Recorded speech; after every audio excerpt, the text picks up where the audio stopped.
All right, so what we're going to take a look at, actually with this video and one other one, is what's called compromise to crisis. Okay, and so compromise to crisis, really what we're trying to look at is a broad overview of how we go from the Missouri Compromise, which here is 1820. This is something we've already talked about and learned about, and it was relative peace and calm when it comes to the issue of slavery. Okay? And we go from that to, let's see here, just 41 years later,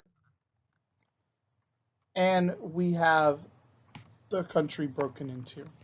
So how does that happen? And 40 years seems like a long time unless you're looking at the course of history. In that case, 41 years is a really short period of time. And truth be told, it's really only about the last 10, 11 years before the outbreak of the Civil War that things get really, really bad. And so we're going to take a look at that in this video and in the next one. So what you should have before we get started is the Compromise to Crisis Part 1 closed notes. And you should see in the very top section there should have a headline of the Missouri Compromise, which is what we're going to get started with next. All right, now the Missouri Compromise is something we've already looked at together. And first of all, I need to just remember that the Missouri Compromise created what's called a two-state solution to the issue of slavery. In this case, Maine and Missouri are the two states that both come into the Union. Maine was actually carved out of what was actually Massachusetts at the time, and it came in as a free state, or what's also called as admitted as a free state. Missouri, on the other hand, had requested to be a slave state. So there's your two states. This maintains the balance of power, particularly in the United States Congress. Now the House of Representatives was a little different, but it's based on population, and so again, it's a little more difficult to create balance of power in such a straightforward way, whereas the Senate, it's two per state, so equal number of free and slave creates balance. The other thing this compromise did, though, was it established the 3630 line, and that slavery was not going to be allowed north of that line, except, of course, Missouri, because the 3630 line, if you look closely on that map, you'll see this red line. That is the 3630 line, and Missouri is, of course, north of it. Now, this particular pattern will remain in place for about 30 years, okay? And there'll be some different discussions and things along the way on that. But for the most part, this pattern, two-state solution, one free, one slave, is what the country uses when adding states for about 30 years. However, 1850, things begin to change.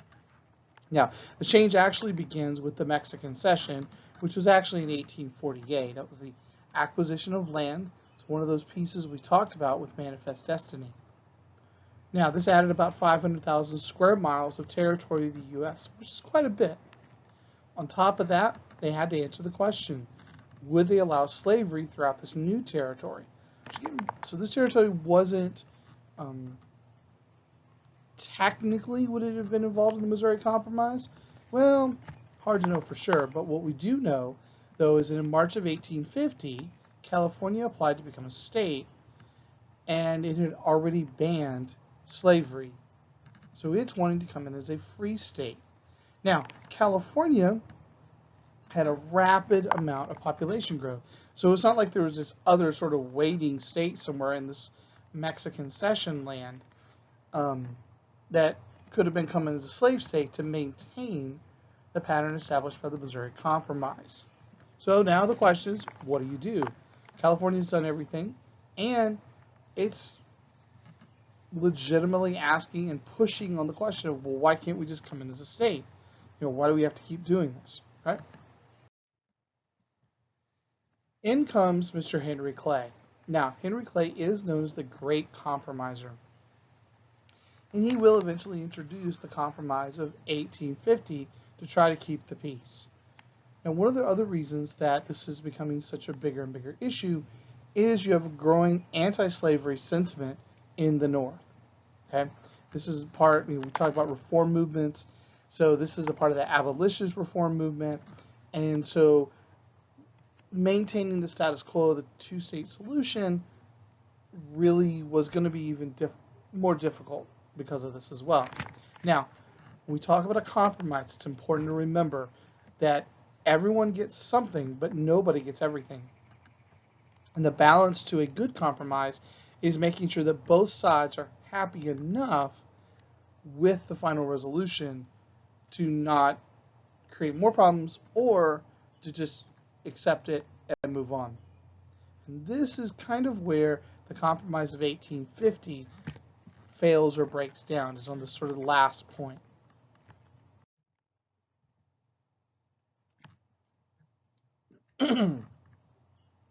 All right, so since it is a compromise, we're going to take a look quickly at what the two different sides of this compromise get. All right, on the first side, you have the North primarily, or the anti-slavery group. So what they got was, of course, California admitted as a free state. This is a big win because now we're moving beyond that two-state solution. The other thing that they get is that the buying and selling of slaves, also known as the slave trade, was outlawed in Washington, D.C. Now, slavery itself wasn't, but the trade was. And so this is an important step in moving towards the elimination of slavery in the nation's capital. The big win, though, for the anti-slavery group is California coming in as a free state, which means now in the Senate, the balance of power has shifted towards free states. On the other side, you have the South, or the pro-slavery group. Now, what they got was a designation of popular sovereignty in the New Mexico and Utah territories. Now, popular sovereignty is the right of the residents to choose if they would be slavery or free. So what this does is it gets rid of that 3630 line and opens up more territories and land for the possibility of slavery. And this is why we put it as a win for the pro-slavery group. The other win that they get, though, is the tougher fugitive slave law. So what you have here with this, it takes the existing Fugitive Slave Act and expands it, if you will. At this point, basically, all citizens are now required by law to help catch or turn in runaway slaves. This draws in people who, in the North, might not have cared either way about slavery. Or they may not have liked it, but it didn't really impact their day-to-day life, so they just went on with life. But this makes everyone a part of it. It puts slavery much more front and center in their daily lives. Add this to the abolitionist movement and the stories of Frederick Douglass and others, and more Northerners have become more and more outraged at slavery, and in particular now they're being sucked into it even if they didn't want to. The other effect of this was that free blacks could be accused of being runaways, and this happened with greater regularity with the tougher law. So you had the stories of somebody like Solomon Northrop, who was abducted, kidnapped, and was sold as a slave. You had many others who were taken before a magistrate or a judge, and the judge was actually paid more money to rule that they were a slave as opposed to being free. And so this created some real problems in the North. Now the other thing that happens is what's called an end of an era. Okay, so there's three important statesmen from the pre-sort of 1850s time period that were important in keeping the peace within the country. Okay, so we talked about them when we talked about sectionalism. So you had John C. Calhoun, who was representative of the South. You have Henry Clay, who was much more representative of the West, and you had Daniel Webster of the North. Now these three men, despite their differences, were able to create a certain amount of balance in the country and peace on particularly the issue of slavery. However, all three of these men died by 1852. The first was John C. Calhoun in 1850, and then Henry Clay and Webster died in 52.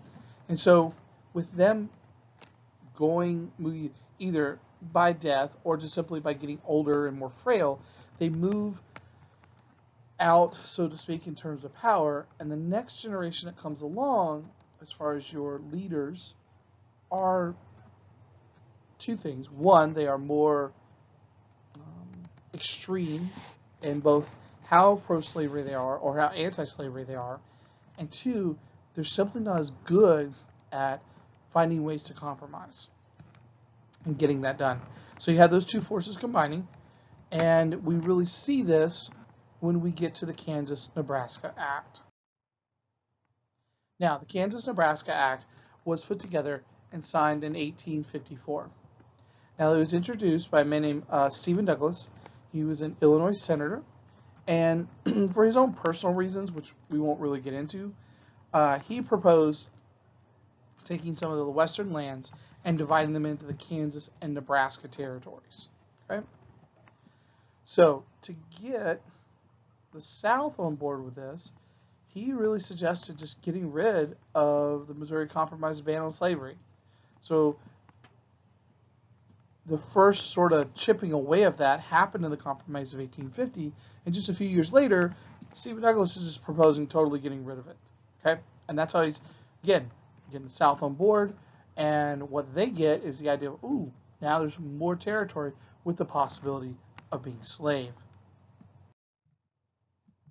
Now, became law in May of 1854.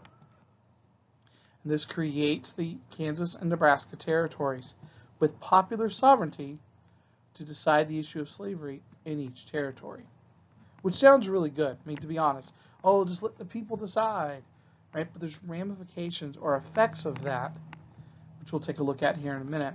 And Northerners were outraged again. So this is two things in a fairly short period of time where Northerners got a bit of a raw deal. Okay, so you have the Compromise of 1850, which was very problematic as far as the fugitive slave law in particular, and then you have this, where this area of the country, which many anti-slavery and abolitionist groups thought, well, this is set, we don't have to worry about that because we have this on the books that says anything north of this won't be slave, and so we don't have to worry about it. Well, now they do. And you have these brand new territories, which were both going to be up for potentially both becoming slave. And this will eventually lead to what is called Bleeding Kansas. So, how does that all start to go down? All right, well, what you had is about now 1855. Kansas is ready to become a state. So 1854, they're created as a territory, and now, just a year later, they're ready to become a state. So, there's an election that's being held to basically decide whether it's going to be pro-slavery or anti-slavery, or another way to think about it is free or slave. So both groups figure out that if they send a whole bunch of people into Kansas, even though they're not residents there and they don't live there, to vote, then maybe their side will win. Now, the anti-slavery folks were called free soilers, and they came from all over the North. The pro-slavery group were known as border ruffians because they were pouring in from neighboring Missouri. Now, the border ruffians, honestly not surprisingly because they were closer and easier for them to get across the border, won. Not to be outdone, the free soilers established their own government. So essentially, after the election of 1855 in Kansas, you had competing governments. Now, it's also important to note that this election was full of fraud. I mean, you had areas where there were more votes counted in, say, an individual town than there were eligible voters. And so you knew there was obvious voter fraud, obvious people who were not eligible to vote in Kansas were voting in Kansas, and it creates problems for them when they go to submit for statehood. All right, so 1856, the two groups, the Free Soilers and the Border Ruffians, with the two governments that have been set up, they start to go to war, in essence. I mean, it's not full-on civil war like we'll see, but it is pretty close. And they start fighting over slavery, of course. Now, it is interesting that there are only 2 slaves in Kansas. So you have a bunch of people who don't have slaves who are fighting over Kansas being able to have slaves or not. Now, with all the issues going on with the election, the obvious voter fraud, I mean, again, more people voting, then we're eligible to vote, all kinds of things with the violence. Statehood for Kansas is denied. Unfortunately, as well, not only you have the violence just in general, but you had over 200 people that will die in this fighting over a few years. And it, just to be honest, it gets bad. Particularly, this is where you'll actually see John Brown, who we'll learn about more in the next video. But John Brown comes along, and he and some of his associates will use broadswords to go and attack people and kill them if they were pro-slavery, things of this nature. Now, the violence is also not limited to Kansas. Violence actually breaks out on the floor of the United States Senate during the same time period in what is known as the caning of Charles Sumner.